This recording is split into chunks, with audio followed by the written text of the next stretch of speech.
नमस्कार दोस्तों, पाथफाइंडर में आप सभी का स्वागत है। मेरा नाम है डॉक्टर महिपाल सिंह राठौड़ और आज इस लेक्चर में एक ऐसी जानकारी मैं आप सभी के साथ साझा करना चाह रहा हूं जो यूपीएससी एस्पिरेंट्स के लिए may be exam point of view से इंपॉर्टेंट नहीं है, लेकिन एक आम इंसान के लिए, देश के एक आम नागरिक के लिए ये जानकारी बहुत ही इंपॉर्टेंट है। तो मैं आप सभी से रिक्वेस्ट करता हूं कि इस वीडियो को शेयर करें और अपने दोस्तों को, अपने रिश्तेदारों को इसके बारे में जरूर बताएं। भारत सरकार ने सभी वयस्कों को 1 मई से टीकाकरण करने की अनुमति दे दी है। Every adult in the country जो 18 साल से ऊपर की उम्र के लोग हैं, उन्हें 1 तारीख से कोविड-19 की वैक्सीन लगाई जा सकती है। किस तरह से लगाई जाएगी, कौन लगाएगा, फ्री है, पेड है, ये सब बातें मैं आपको बताऊंगा इस लेक्चर में। यह घोषणा भारत सरकार ने 19 तारीख को शाम को 8 बजे के आसपास करी है। और आगे बढ़े उससे पहले मैं आपको बताना चाहता हूं कि आप मुझसे कनेक्ट कर सकते हैं सभी सोशल मीडिया प्लेटफॉर्म्स पर। मेरा हैंडल है महिपाल राठौड़ और अनअकैडमी पर आप अगर मेरी स्पेशल क्लासेस और प्लस कोर्सेज को फॉलो करना चाहते हैं, अपडेट पाना चाहते हैं, @महिपाल सर मेरा वहां पर हैंडल है। इस लेक्चर का पीडीएफ आपको pathfinder_UPSC चैनल पर मिल जाएगा। तो 19 अप्रैल को प्रधानमंत्री नरेंद्र मोदी जी ने यह अनाउंस किया कि 1 मई से देश में 18 साल से ऊपर की उम्र के हर व्यक्ति को वैक्सीन लगाई जा सकती है। टीकाकरण के लिए जो प्रोग्राम चल रहा है उसमें वयस्कों को, सभी वयस्कों को शामिल कर लिया जाएगा। तो एक तरह से अब भारत यूनिवर्सल एडल्ट वैक्सीनेशन की तरफ बढ़ रहा है। भारत सरकार ने टीकाकरण प्रोग्राम 16 जनवरी को शुरू किया था। पहले केवल हेल्थ केयर और फ्रंटलाइन वर्कर्स को टीके लगे थे। 1 अप्रैल से 45 साल से ऊपर की उम्र के लोगों के लिए टीकाकरण खोल दिया गया था, ओपन कर दिया गया था। अब पिछले 3 महीने से भारत सरकार की इस बात को लेकर कई बार आलोचना हुई कि इतना धीरे टीकाकरण दूसरे एज ग्रुप्स के लिए क्यों ओपन किया गया है। केवल हेल्थ केयर वर्कर्स को ही फर्स्ट फेज में शामिल किया गया था और बहुत टाइम लग गया दूसरे लोगों तक वैक्सीन पहुंचने के लिए। लेकिन सरकार का यह कहना है कि हम अपना टीकाकरण प्रोग्राम साइंटिफिक और एपिडेमियोलॉजिकल बेसिस पर चला रहे हैं और इसमें हम WHO की जो बेस्ट प्रैक्टिसेस हैं, स्टैंडर्ड ऑपरेटिंग प्रोसीजर्स हैं, उनको फॉलो कर रहे हैं। और उनके अनुसार हम ये देख रहे हैं कि किसको सबसे ज्यादा खतरा है। वल्नरेबल प्रायोरिटी ग्रुप्स देखे जा रहे हैं जिनको सबसे ज्यादा कोविड-19 से खतरा है। उसके अनुसार डायनामिक मैपिंग मॉडल बनाए जा रहे हैं। उन ग्रुप्स को पहले वैक्सीन लगाई जा रही है और धीरे धीरे दूसरे ग्रुप्स को ओपन किया जा रहा है। तो सबसे पहले health care workers, frontline workers, उसके बाद आता है 45 ईयर्स एंड अबव, फिर उसके बाद आते हैं दूसरे लोग। तो इस प्रकार से भारत वैक्सीनेशन को ओपन कर रहा है। तो जो हमारे वैक्सीनेशन प्रोग्राम का फेज 1 था, 16 जनवरी को उसकी शुरुआत हुई थी। केवल हेल्थ केयर वर्कर्स और फ्रंटलाइन वर्कर्स इसमें शामिल थे। दूसरा फेज शुरू हुआ 1 मार्च 2021 को। 45 साल से ऊपर की उम्र के लोग, जिसमें 80% कोविड मौतें भारत में देखी गई थी इस एज ग्रुप में, 45 एंड अबव, उनको वैक्सीनेशन के लिए आगे लाया गया, यानी उनको वैक्सीनेशन के लिए ओके कर दिया गया। अब तीसरे फेज में जाकर सरकार 18 एंड अबव यानी कि देश के सभी वयस्कों को इस प्रोग्राम में शामिल कर रही है। लेकिन अब सरकार ने एक और इंपॉर्टेंट घोषणा करी है, वो ये कि केंद्र सरकार ही नहीं, अब राज्य सरकारें भी वैक्सीन को डायरेक्टली मैन्युफैक्चरर से खरीद सकती हैं। तो अब अगर राजस्थान, मध्य प्रदेश, महाराष्ट्र की सरकारें चाहें तो ये अपने स्तर पर सीरम इंस्टीट्यूट ऑफ इंडिया से डील करके वैक्सीन को प्रोक्योर कर सकते हैं। और वैक्सीन मैन्युफैक्चरर्स को भी यह अनुमति दे दी गई है कि वो ओपन मार्केट में वैक्सीन को बेच सकते हैं। तो इसका कुछ रेशियो बनाया गया है, कुछ कोटा तय किया गया है। तो वो कोटा इस प्रकार रहेगा कि जो भी वैक्सीन मैन्युफैक्चरर हैं जो भारत में मैन्युफैक्चरिंग करते हैं, वो 50% अपनी वैक्सीन केंद्र सरकार को देंगे और बाकी की 50% या तो राज्य सरकारों को बेची जा सकती है या फिर ओपन मार्केट में, यानी कि प्राइवेट मार्केट में बेची जा सकती है।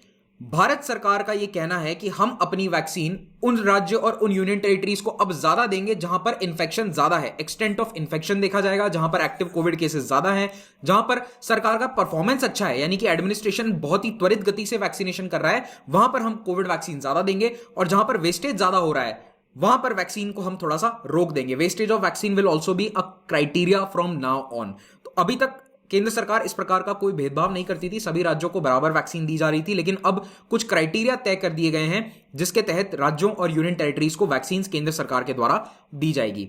सरकार ने एक और बात कही है कि जिन लोगों को फर्स्ट डोज लग चुकी है, 3 ग्रुप्स हैं majorly, health care workers, frontline workers और 45 साल से ऊपर की उम्र के लोग, ऐसे लोगों को सेकेंड डोज प्रायोरिटी पर दी जाएगी। ये सबसे इंपॉर्टेंट है इस वक्त, क्योंकि उनको पूरा कवरेज मिलना चाहिए। अगला निर्णय यह है कि जो भी वैक्सीन मैन्युफैक्चरर भारत में वैक्सीन का प्रोडक्शन कर रहा है उसको ये 50-50 वाला रूल फॉलो करना जरूरी है, यानी 50% केंद्र सरकार को और बाकी 50% राज्य या फिर प्राइवेट मार्केट में। लेकिन जो केवल इंपोर्ट करी जा रही है वैक्सीन, मान लो कि फाइजर वैक्सीन है, अब वो फाइजर वाली वैक्सीन भारत में मैन्युफैक्चर नहीं हो रही है, तो अगर फाइजर की ready to use vaccine Bharat में इंपोर्ट होती है तो वो पूरी तरह से प्राइवेट मार्केट में भी जा सकती है या राज्य सरकारों को भी बेची जा सकती है। उन्हें, यानी कि विदेशों से मैन्युफैक्चर होकर आने वाली वैक्सीन को ये 50-50 वाला रूल फॉलो करना जरूरी नहीं है। भारत के जो वैक्सीन निर्माता हैं उनको 1 मई से पहले पहले ये घोषणा करनी होगी कि क्या वो 50% वैक्सीन राज्य सरकारों को या प्राइवेट मार्केट को सप्लाई करेंगे या नहीं, और अगर करते हैं तो उनको उसकी प्राइस 1 तारीख से पहले घोषित करनी है, जिसके तहत उसी प्राइस पर राज्य सरकारें, प्राइवेट हॉस्पिटल्स या अन्य एस्टैब्लिशमेंट्स वैक्सीन को खरीद सकते हैं और वो प्राइस फिक्स रहेगा। उनको डिक्लेयर करना होगा, सरकार तय नहीं करेगी, लेकिन उन प्राइवेट कंपनीज को ये प्राइस डिक्लेयर करना होगा ओपनली बिफोर 1 मई। प्राइवेट हॉस्पिटल्स भी अपनी सप्लाईज को प्रोक्योर कर सकते हैं, लेकिन उनकी जो वैक्सीन की डिमांड है वो 50% राज्य सरकार और प्राइवेट मार्केट वाले चैनल में गिनी जाएगी। यानी कि 50% तो केंद्र सरकार ले जाएगी और बाकी का जो 50 है उसमें प्राइवेट हॉस्पिटल्स भी आ गए, राज्य सरकारें भी आ गई, या फिर अन्य कोई इंडस्ट्रियल इंस्टीट्यूशन है या कोई बड़ा इंस्टीट्यूशन अपने एम्प्लॉयज के लिए वैक्सीन खरीदना चाहता है, तो वो सभी इस दूसरे 50% में शामिल होंगे। और याद रखिए कि इसी दूसरे 50% वाले चैनल में 18 एंड अबव लोगों को, वयस्कों को वैक्सीन लगाई जा सकती है। यानी इस बात को समझिए कि केंद्र सरकार ने अभी ये नहीं कहा है कि हम सभी 18 साल से ऊपर के लोगों को फ्री में वैक्सीन लगाएंगे, जैसा वो अभी लगा रहे हैं, लेकिन जो राज्य सरकारें हैं या फिर प्राइवेट इंस्टीट्यूशंस हैं या प्राइवेट हॉस्पिटल हैं, वहां पर सभी वयस्कों को वैक्सीन लगाने की अनुमति केंद्र सरकार ने दे दी है। तो अगर आप चाहें तो 1 मई को जाकर प्राइवेट हॉस्पिटल में टीकाकरण करवा सकते हैं।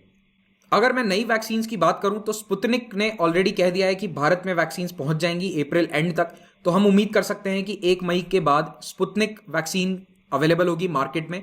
दूसरी वैक्सीन के बारे में अभी कुछ क्लैरिटी नहीं है एज ऑफ टुडे 19 अप्रैल।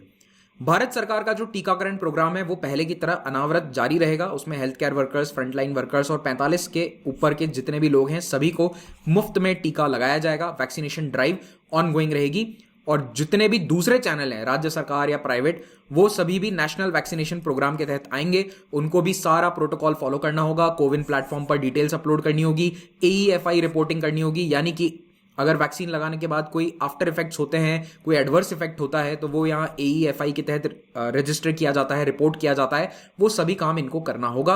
और जो भी स्टॉक्स हैं या फिर जो प्राइस है वैक्सीनेशन की, वो उनको टाइम टू टाइम केंद्र सरकार को रिपोर्ट करनी होगी। रियल टाइम रिपोर्टिंग उसकी चालू रहेगी। एज ऑफ टुडे भारत में 12 करोड़ 38 लाख लोगों को टीका लग चुका है, लेकिन इसमें एटलीस्ट 1 डोज है। ठीक है, इसका मतलब ये नहीं है कि 12 करोड़ लोगों को दोनों डोज लग चुकी हैं, लेकिन कम से कम एक बार टीका 12 करोड़ 38 लाख लोगों को लग चुका है। कल भारत में 12,30,000 लोगों को टीका लगाया गया था।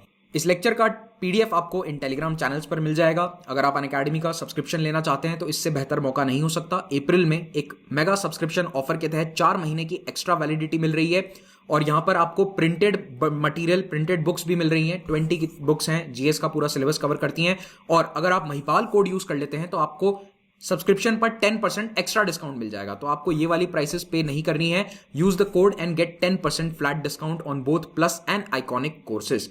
अगर आप ऑप्शनल की तैयारी करना चाहते हैं तो उसके लिए भी अनअकैडमी प्लेटफॉर्म पर कोर्सेज अवेलेबल हैं। यहां पर भी आपको ये प्राइस पे नहीं करनी है। Use the code and get 10% flat discount.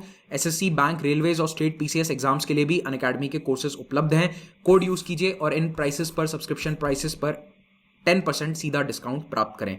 Unacademy के द्वारा 3 फ्री टेस्ट सीरीज चलाई जाती हैं। तीनों को आप अवेल कर सकते हैं by just using the unlock code Mahipal. और रविवार को अनअकैडमी कॉम्बैट होता है, तो अगर आपको लगता है कि आप फ्री में सब्सक्रिप्शन चाहते हैं तो इसमें आप टॉप रैंक लेकर आइए और आपको स्कॉलरशिप जीतने का यहां पर मौका मिलेगा। It's a free initiative. Use the code, enrol and achieve the scholarships every Sunday at 11 AM. Thank you very much. Subscribe to Pathfinder.